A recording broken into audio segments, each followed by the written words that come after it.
Welcome to the Living Loud and Proud podcast, brought to you by Disability Pride, Pennsylvania.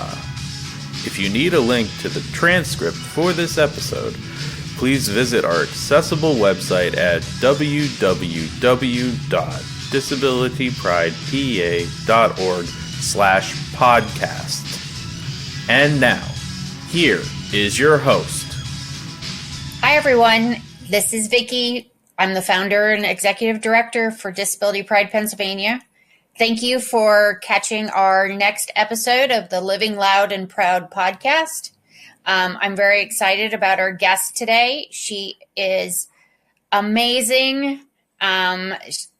She is on our board. She is a doctor.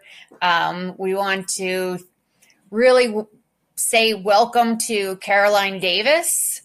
Woo! Thanks for having me. I am so excited to be here. Oh, we are excited to actually get to have this conversation. Mm-hmm. So before I forget, I want to thank our podcast sponsors, Highmark Hole Care. They absolutely love our mission and try and support us in making Pennsylvania disability proud. So, Caroline, why don't you introduce yourself? Yeah, sure. So I am Caroline Davis. I go by she, her. I am an occupational therapist. That just became official as of May 2023 when I graduated. I am I am a secretary for Disability Pride PA Executive Board. So what that looked like, I just help keep track of minutes for the meetings. So I keep notes of what happened during the meeting, like who was present, what was discussed. If a vote occurred, like who was the first person to say yay or nay, who was the second, and then if there like a majority of the people who say yay or nay, what was the overall final vote. And then I will share those minutes with the rest of the executive board. And I'll also send reminders about upcoming meetings as well as information such as agenda for the upcoming meeting. But yeah, I also have a hearing loss, which I am very open about. Yes, you are.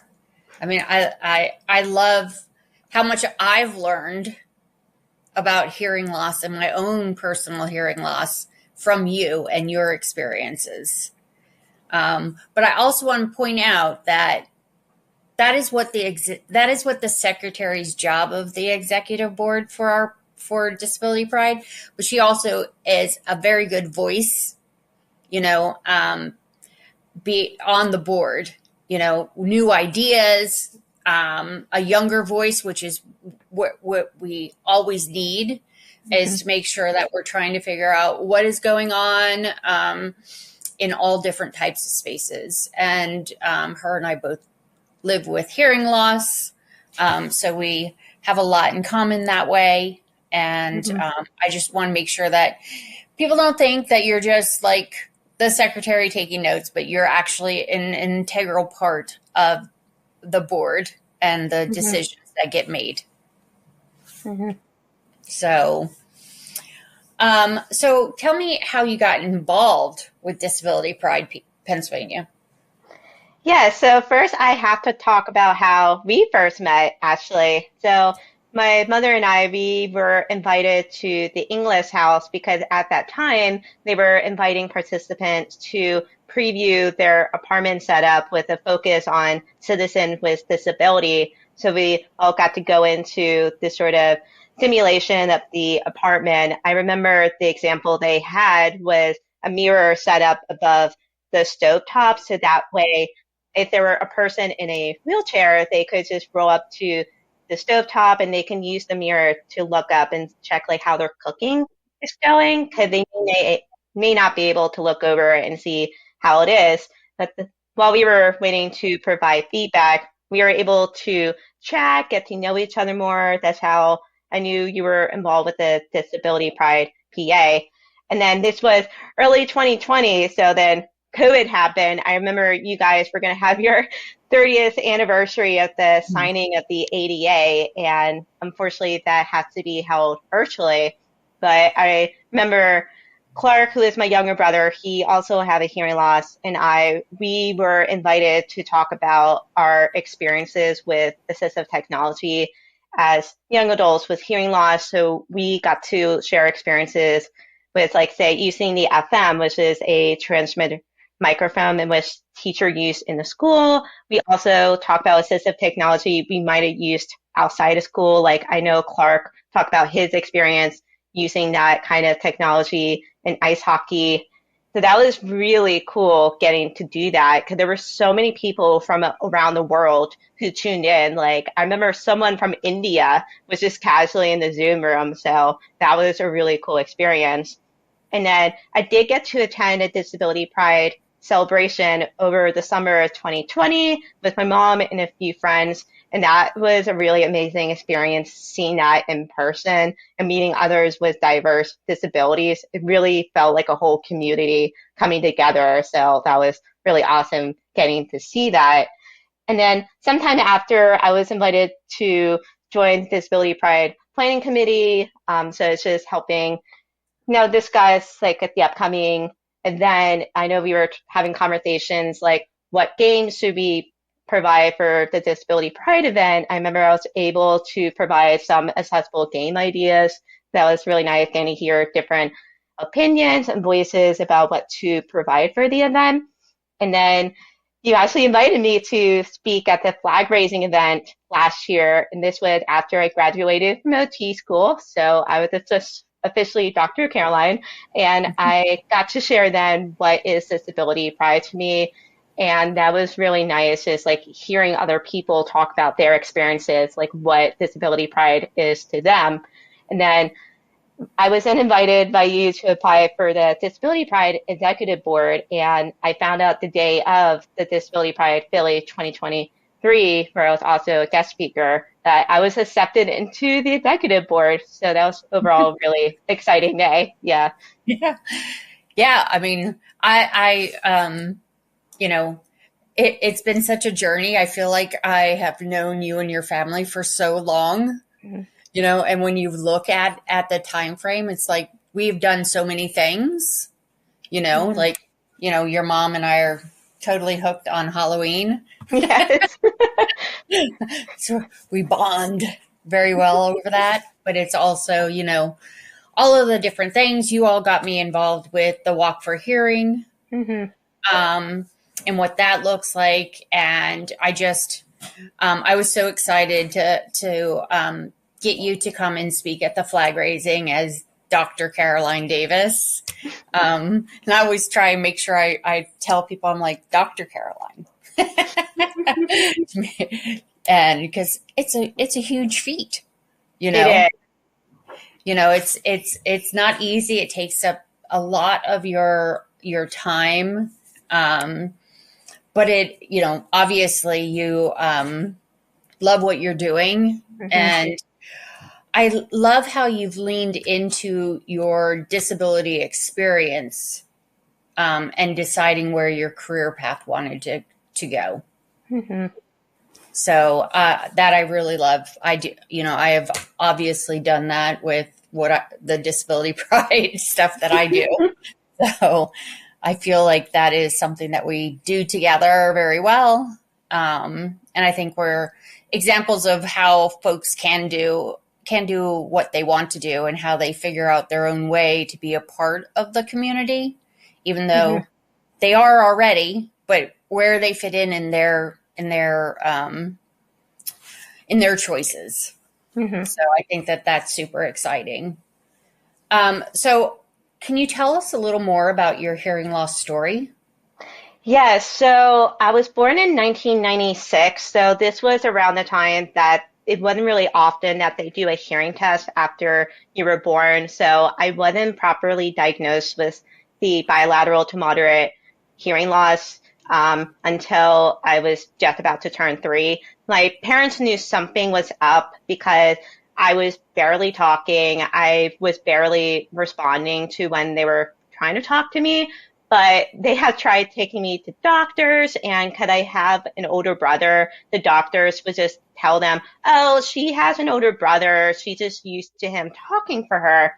And so I wasn't properly diagnosed until I was about to turn 3. And then just when I turned 3, I finally got my hearing aids. So, and then I primarily grew up going to mainstream schools. I had spent about 1 year in a deaf education classroom where I was with other students who also have a hearing loss, and we spent time in a general education. However, that was primarily my only experience with really being around other people with hearing loss.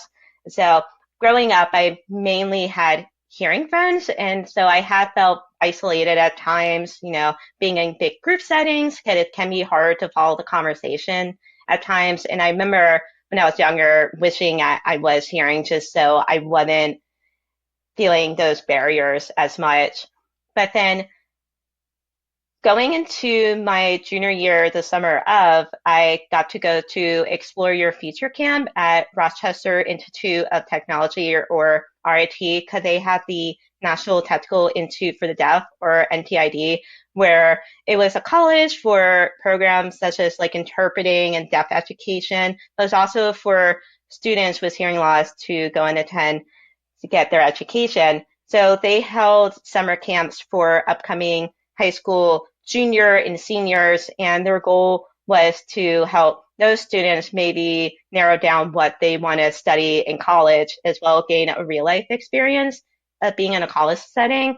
So there is where I really met so many people with hearing loss, and that's where I also became more immersed in American Sign Language. Like, I knew some signs leading up to that time, but that was where I really learned some more signs just interacting with other people with hearing loss. And after my experience being at that camp, I found myself becoming more accepted and proud of my hearing loss.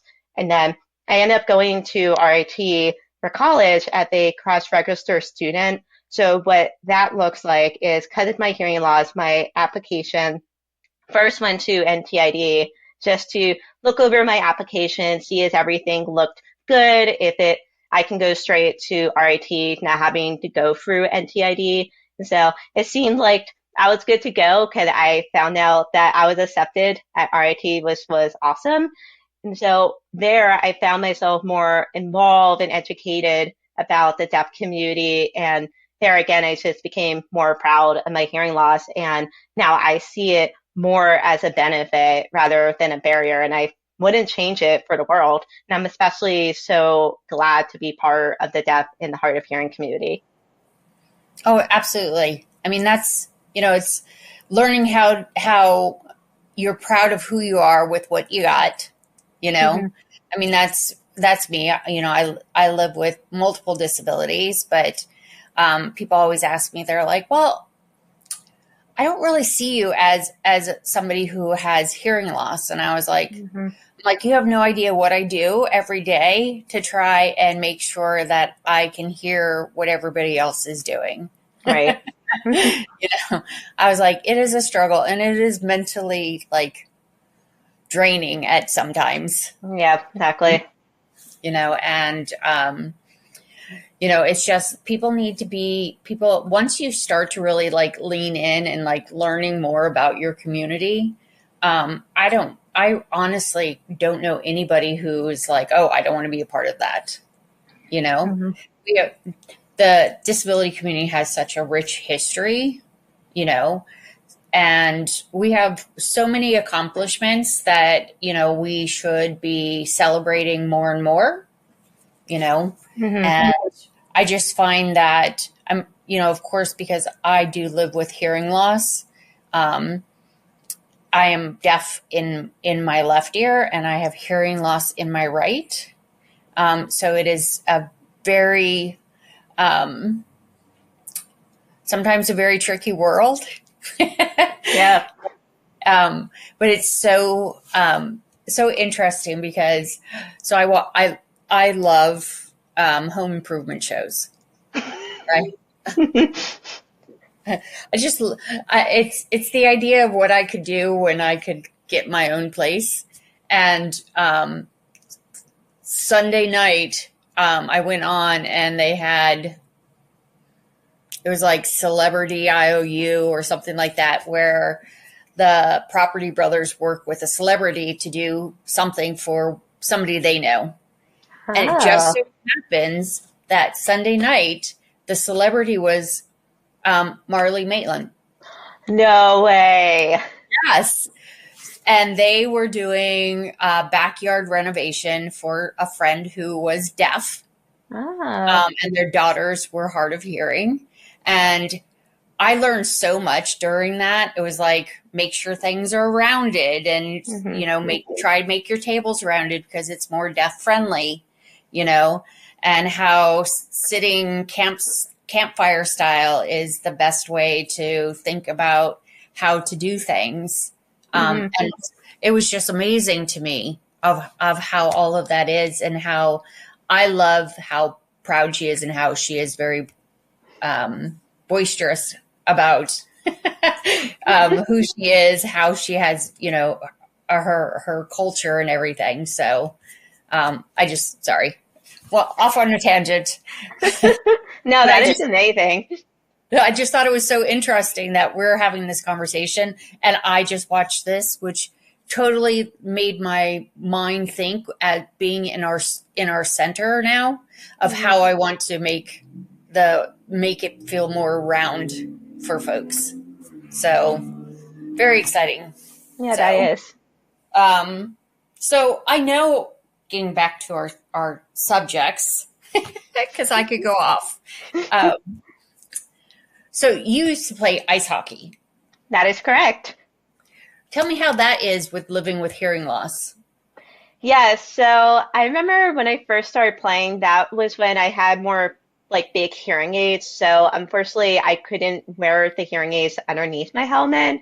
So I went some time having to play without the hearing aids. So that had definitely became a challenge just because a lot of times during practice, the coaches are explaining the drills. They have their little whiteboard at the bench and they're breaking it down. And I had a hard time following. So a lot of time I maybe try to ask my teammate to explain it, or I had to rely on the demonstration that they give before we start. So I kind of had to like kind of work around it, get creative with how I did it.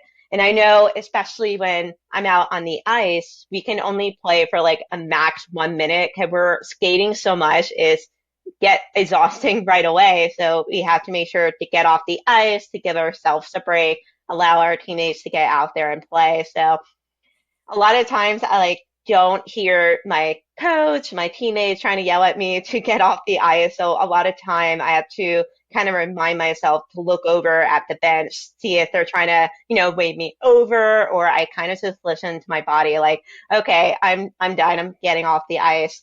But thankfully, as the technology have evolved, at some point I had these inside the ears hearing aids. So they were more just like the ear molds. So there was no coil. So I was able to wear my helmet over it. And my gosh, I clearly remember the first practice I was able to wear my hearing aids. I was so excited. I was like, oh my gosh, I can actually hear my teammates, interact with them. I could actually follow the drills that the coaches are going over. So that was really awesome. But yeah, so I like started in middle school. So that was mostly where I couldn't wear my hearing aids. It wasn't until in the middle of playing for the Conestoga girls varsity ice hockey was when I was able to wear my hearing aids underneath my helmet. And then I went on to play for the RIT women club ice hockey team, which was overall really amazing experience. I have also got to play with a few other girls who were deaf or also hard of hearing. So that was really awesome having that community for sure. Wow, that's amazing. I couldn't imagine trying to be on the ice with all of these people with all of the noise that goes on, Mm-hmm. and then trying to figure out what you were supposed to be doing. Mm-hmm. I would be totally overwhelmed. So that is amazing, and I love that you played through college. I Yeah. mean, that's exciting. I mean, I played softball, but I did not acquire my hearing loss until I was 27. Mm. It was from from surgery. So I didn't grow up that with hearing loss. So it is, I know it's, I'm very interested in hearing stories of folks who have grown up with hearing loss, Hmm. and always reminding folks that people get disabilities in different ways, Exactly. and that nobody's story is less than somebody else's. It's just a Hmm. different experience, which I think is so important for people to remember. Right. For sure. Yeah. So how are you involved in like the deaf and hard of hearing community? Like I know that you do a lot. So tell me some of the things that you do. Yeah, so first I have to talk about like really how I first got involved. Like I had mentioned it, but it was really when I started attending RIT is because, being a cross-register student, I made sure to get very involved in NTID. So I know they would hold events such as the Apple Fest, which is a huge event for the NTID community. They would hold it at the beginning of the fall semester, and it's a really cool event. Like they have a little buffet of food that incorporate um, Apple, since it is the Apple Fest. They have like music, they have NTID clubs and organization acting as vendors. And those were the kind of events that I really find myself really immersed in the deaf community, just interacting with others. So then, while I was at RIT, I was very involved with No Voice Sound, which is a student-run organization, and this was for those who go to RIT, or we even have students from other colleges nearby, like Monroe Community College students have come over, and this is for those who are very interested in learning American Sign Language and also just learning about the deaf culture. So I first started as a student because at this time I had more like a basic knowledge of sign language, but then as I immersed myself more in the community and learn more of the language, I was able to start volunteering at the teacher later on, and I was able to interact with those who were also teaching, who maybe were also cross-register like me, or they were students of NTID themselves. And so some of the things I do, I co-created Philly Depth Jam with a good friend, Garland. This is Love a Garland. Yeah, she's awesome. But yeah, this is a social group for those who are 21 and older, who identify as deaf or hard of hearing, but we're also very welcoming to interpreters, friends and families of those with hearing loss, CODAs, or children of deaf adults. And so these are for those who live in or around Philly, and our main goal really was to bring together young adults with hearing loss so we can all connect. As I know personally, it can be challenging to find others who also have a hearing loss, especially around Philly, and just to help, reduce feelings of isolation. We had really fun events. Like I know recently the group was able to go to Philly Pride. We do monthly game nights, and we have collaborated with other deaf groups such as Deaf Night Out for some events. And then I'm very involved with the Pennsylvania Walk for Hearing. I started and attended in 2013, and then I expressed interest in just being more involved. So I was able to join the planning committee. I helped initially with social media, and then I was helping gathering gift cards from grocery stores such as Giants to help purchase refreshments for the walk. And then I became volunteer coordinator. So that was where I would share the sign up link for those who are interested in volunteering leading up to the walk. And then day of the walk, I would check in the volunteers. I would tell them where to go for their volunteering duties.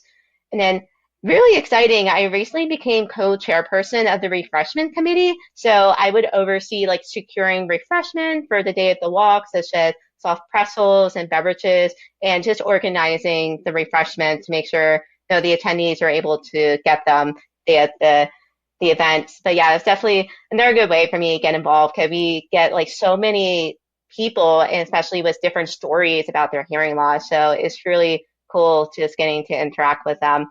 And then I have also attended events at PSD, or Pennsylvania for the School for the Deaf. My mom, she's very involved with the Pennsylvania Assistive Technology Foundation, so she had acted as a vendor at some of their events. And so I would go to help interpret as needed, just try to ease the communication barriers because she's very slowly learning sign language. But yeah, that's where I really interact with communities at PSD, like the students, alumni, other vendors. So it's really awesome getting to interact with that community. And I have also helped present to the PSD students about like financial resources as a PA able with my mom. Oh, wow. See, you do so much. Mm-hmm. And I love that, like, through the Walk for Hearing, that you've learned, like, you've been able to go through, like, different committees, Mm-hmm. and learning, like, I mean, you could basically know how to put on an event soon. Yeah. Like, because that's how people, I always tell folks, I'm like, join one committee Mm-hmm. and you have to work through the entire, like, I always tell folks with Disability Pride, if you say, I want to work in the logistics committee, you have to give it that whole like run of where the event takes place. And then you can volunteer again next year and just be like, I do not want logistics. I'm like, there's spaces for people to do all kinds of things. And I love that, through what you're doing with the Walk for Hearing, and of course the stuff that your mom brings you to, that you learn more and more about about the things that are going on.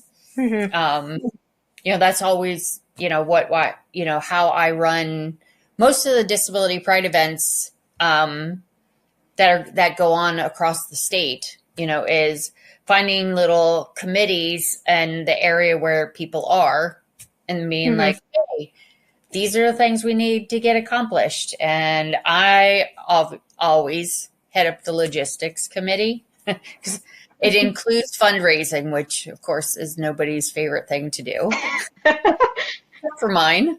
But I think that's really exciting that you've been able to not only like learn skills, as you're doing it, but you're also like really like leaning in and being involved in the deaf community. So I think that's fabulous. Are you tutoring folks for ASL? Yes, I am. Oh, okay. Yeah, so this all started because my parents were really good friends with, well, first off, my dad went to Duke for business school, so he had made a lot of friends during his time, and he still keep in close touch with a pair of parents who also went to Duke for business school with him.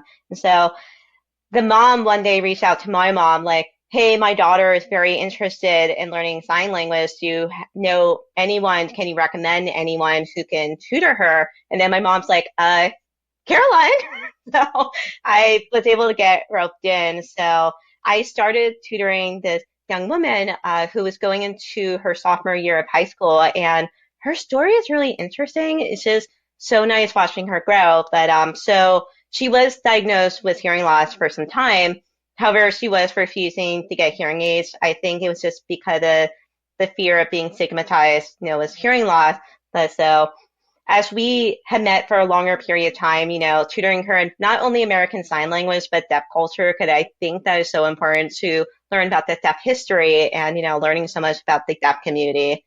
But I think after just showing her that, yes, I do wear hearing aids, but I'm very proud of it. Like, I'm not afraid to hide it. And I had provided no verbal encouragement to her. She finally got her hearing aids, and she had found so much improvements in her life after getting them. Like, she would have family dinners, and she would not get so thrilled about going to them because I think she would have a hard time following conversations. But after she got her hearing aids, she found it was so much easier to follow the conversation. And then she also became involved in the Walk for Hearing after I told her about it. And she became like one of the biggest teams to raise money for the walk. So it was really amazing watching her grow in her confidence and accepting her hearing loss. Like, she actually made a whole speech in front of the school, like, trying to raise money for the Pennsylvania Walk for Hearing. She openly opened up about her hearing loss, which none of her friends knew about. So I think that Wow. was really incredible. Yeah.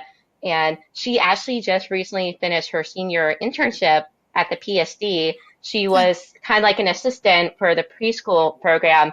And she was telling me she absolutely loves her experiences, especially practicing signing. Like her parents were telling me that, she was just turn off her voice and practice signing. And that was really amazing, especially that she got to see aspects of the deaf culture that we had talked about during our sessions, like, different ways of getting a deaf person attention, like turning on and off the lights, like you have talked about earlier, making sure the seats were rounded so they could see the teacher. And Yeah. then I actually started tutoring another young woman, I think starting last February or March. She's in her early 30s. She recently lost her hearing and she got cochlear implants. So she had been wanting to learn sign language after she got her CIs. And she has actually been documenting her hearing loss journey on TikTok. So that's been kind of fun following that. But she's been so motivated and excited to learn sign language as well as deaf culture. And I just found that overall, this whole experience has been such a rewarding experience, just watching my student grow in regards to knowledge and confidence. Yeah. I mean, it is wonderful. I mean, I have done some mentoring and things for, in disability and just in getting folks involved. And this is what disability history is. And this is what disability pride is. And this is why, people have all kinds. I always tell folks that like disability pride means something different to every person. And that's what it should, because pride is a feeling. Mm-hmm. And everybody's feeling is their feeling. It's not somebody's, it's not one group's, it's a feeling. So you get to have it however it feels to you, and, we have lots of conversations around like, people actually getting involved in their culture and finding the folks that are like themselves. So that way you could start to learn more and you just become you feel more fulfilled, and you feel more complete once you start hearing about the things that make up part of who you are. Yeah. Yeah. So that's really exciting to hear. We're going to have to talk at some point in time to figure out how we can get you to do some of that for us. And I'm down for that. Yeah. Awesome. So before we get off, because this is all like lovely and I love everything that we're talking about, but I wanted to make sure that I talked about you being an occupational therapist and how that has, how that feels like as somebody who is leaned into doing something that affects other folks in your community. Yeah, first off, I want to say, like, just my overall experience in OT school was amazing. It's really awesome getting to be around other people who want to serve, those who have a disability, and just knowing that my professors were very advocating of me, always making sure I have my accommodations. And that's pretty much when I knew I was in the right field. And yeah, I found that my hearing loss and even a knowledge of American Sign Language has been really beneficial. Like, for one thing, that would be a huge selling point during interviews because, obviously companies are always looking for diversity, and especially if the company primarily works with children with autism spectrum disorder, knowing sign language is such a huge plus because if the children are using sign language as the way to communicate, I'm able to communicate with them. So there's not really a communication barrier there. And so I was formerly an occupational therapist working in a few school within a Chester County Intermediate Unit District. And I worked with like various ages and diagnoses, but student with autism spectrum disorder was a huge part of my caseload. And a lot of the students I was working with were learning sign language as part of their intensive teaching program. So my knowledge of sign language really came in handy. I was able to use signs during my sessions with them, and we were able to like understand each other. And I was also able to teach some therapists and classroom staff some signs, which they were all really excited to learn. So it's really cool seeing that. And I am very early in my career, but I'm just so excited for the future opportunities in which my disabilities can continue to be a huge benefit as being an OT, especially working with others with disabilities and being in a field where it's heavily hearing people. And I have found, that my passion wanting to work with others with disabilities and kind of serve as a reminder, like, hey, your disability does not have to be this huge barrier. Like, you can do so many amazing things regardless. Right. Oh yeah, absolutely. I mean, and that's really like what I really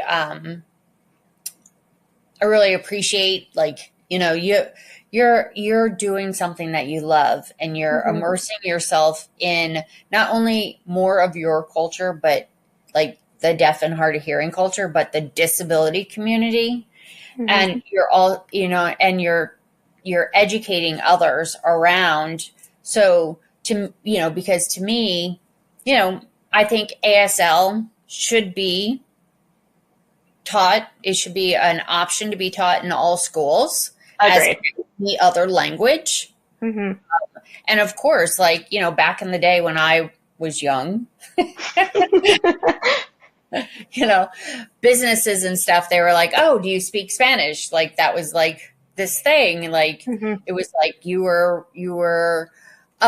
one higher than somebody if you could speak Spanish, and I feel the same thing about ASL is like, there's so much going on now where anybody who has that language mastered, is really going to be able to like pull away from any of the other candidates. I am very happy because I feel like more schools are offering American Sign Language at the class. Like, I know Sophie, who is a young woman I was tutoring, she's going to be going to Duke in the fall, and she was telling me that they are starting to offer ASL 1 at the class, and I'm really hoping that will involve in a whole ASL department. Because I agree, I do think more schools need to offer it.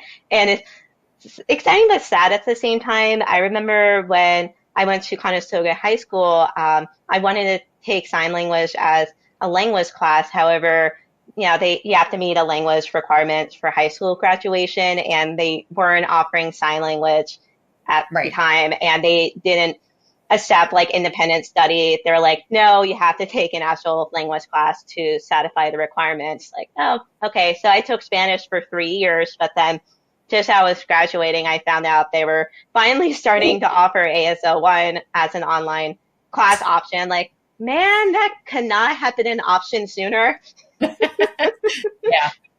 Yeah, I hear you. I actually got opted out of having to learn a foreign language because I had such troubles with language, the English language. and I think that like my hearing was affected way back then because I couldn't understand and couldn't get the nuance a lot of the times. So that was very exciting for me that I didn't have to actually do that. Yeah. Unfortunately, in Spanish class, when we had to do like auditory exercise, and like with my moderate to profound hearing loss, that can be very hard to grasp on. Like, I remember a lot of time I'm like, Yeah. I was very thankful I had a Spanish teacher who actually was originally interested in teaching for the deaf and hard of hearing community. So it's actually perfect I had her, because anytime we had a quiz in which maybe she was saying words in Spanish, she would make sure to hand me the slip of paper she was reading off of so I can go over it, make sure I heard her correctly. So she was very accommodating. So I was very thankful for that. Oh, that's great. Yeah. I'm with that. I'm on the board of the National Council on Independent Living. And one of the things we are pushing for with the disability education bill is also that ASL becomes one of the languages that fit the criteria for graduation. Yes, please. Yeah. It's also really exciting because my friend Lauren, who has two little ones, they actually are learning sign language in preschool. Oh, that It's is so exciting. it's the cutest thing. Hmm. But yeah, I mean, thank you for all of this. It's been so much fun talking to you about all of this. And I think we Yeah. go on and on and on.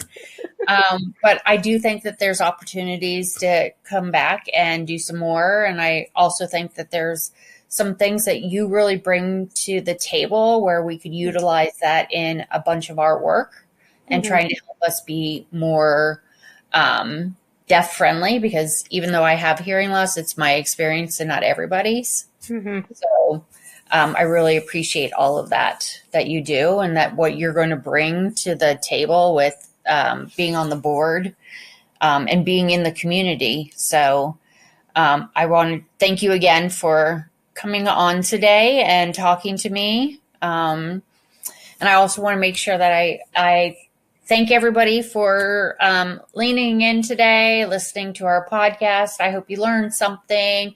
I hope it was entertaining. And again, we want to make sure that we thank our podcast sponsors, Highmark Whole Care, for all of their support in all of that we do across Pennsylvania. Thank you, everybody, and we will see you next time. Thank you. Please visit our accessible website at www.disabilitypridepa.org. You can find us on social media at DisabilityPridePA on Facebook, Instagram, and TikTok.